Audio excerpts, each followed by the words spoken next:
Hi, it's Robin Tull with Tull Financial Group.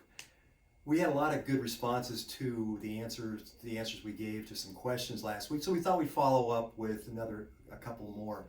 Since we last talked, at the bottom of the market was at March 23rd. The market was down about 34%. Since then, as of last Thursday, it's only down 18%. Now you say only down 18%, but considering the entire economy's been shut down, not too bad relative to being past crises and COVID-19. So what we talked about last time was setting your asset allocation before a crisis hits.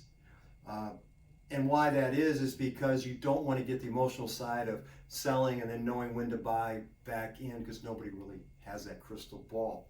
So the questions today has to do with, when is a good time to rebalance the portfolio? Now, what does rebalance mean? It means that if you had initially set up a 60% stocks, 40% bonds, with that market drop, you're probably at 55-35. So when is a good time to get it back to that, and why? Well, it can enhance the performance by simply doing a full rebalance back to 60-40. The other thing I think that it provides, it takes the emotion out of investing by simply doing a full rebalance across the board, getting that large cap, small cap, mid cap back to the allocation that you initially had in the beginning.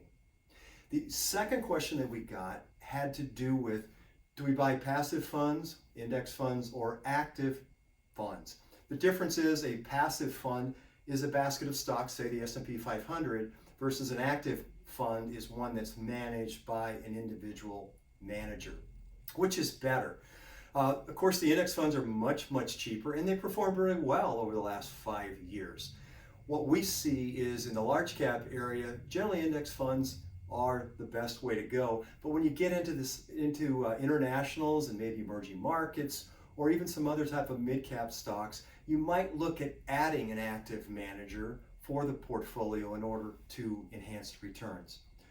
The bottom line is, get with your certified financial planner, talk to them about the advantages of rebalancing, and also the conversation as it pertains to passive versus active funds. Have a great day.